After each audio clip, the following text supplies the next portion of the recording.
We're here from Las Vegas, where state party chairs and executive directors from across the country are here to meet and plan for critical upcoming elections. In the midterms, 2025, and even special elections right now. We're here from the United Brotherhood of Carpenters and Joiners of America, and this is On the Road for today's episode of the Democrats' Daily Blueprint. One of the main focuses of our new DNC chair, Ken Martin, is getting the DNC out of DC, which is why we're really focusing on building up our state parties. Our historic 4-year agreement and the State Party Partnership Program means more money is going out to state parties than ever before. And last weekend, we just hit a big milestone. We've held people's town halls in all 50 states, over 138 of them, many of them focused in vulnerable Republican districts, because we know that's how we start to build back Democratic power.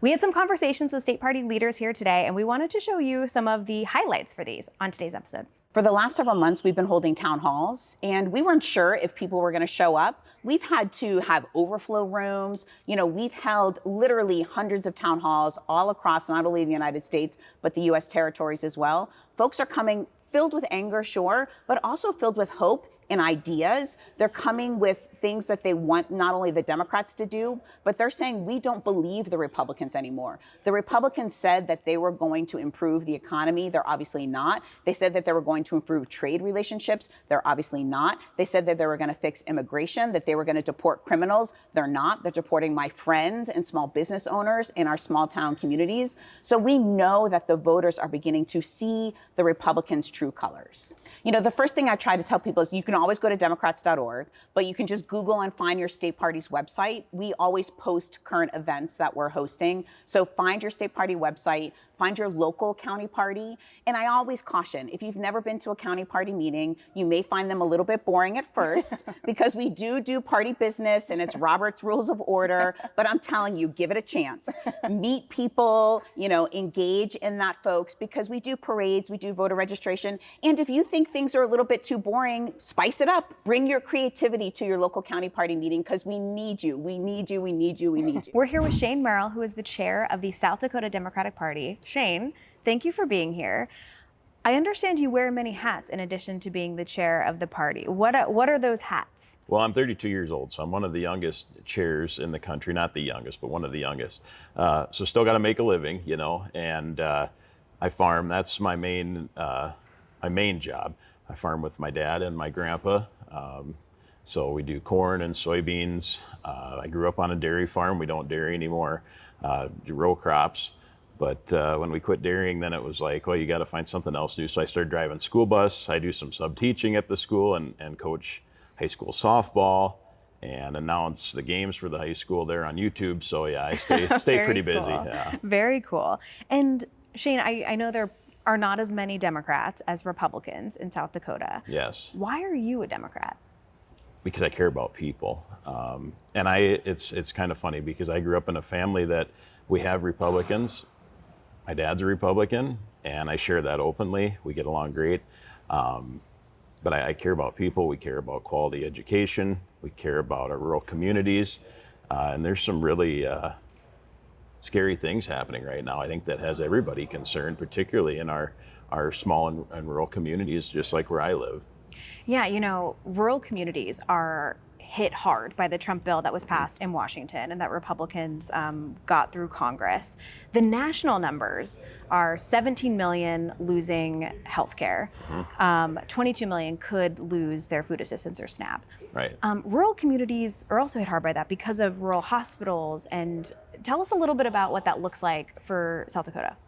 Well, it's very concerning. There's reports that say, more than 10,000 people could lose, health coverage. And I think that anybody with a heart should be really concerned about that. But it piggybacks, like you said, rural hospitals.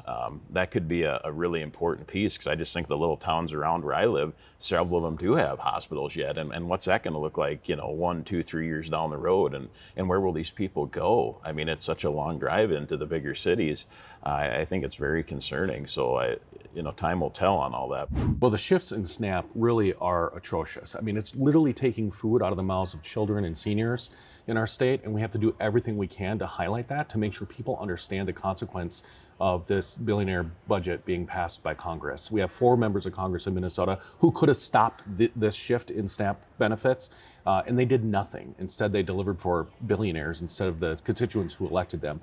Second, there are 253,000 Minnesotans who are going to lose health care because of the Medicaid cuts that these 4 Republican members of Congress supported. And so it's our job as Democrats in Minnesota to hold them accountable so that ultimately voters hold them responsible at the ballot box in November of 2026. The fact that they are pushing it until after the election is just sleazy.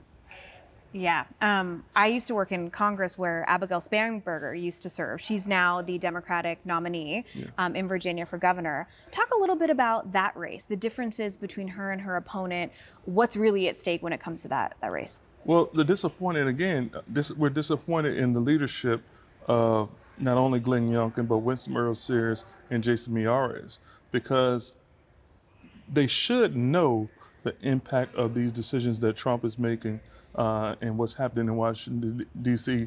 They should know how those are hurting Virginians. They have to know.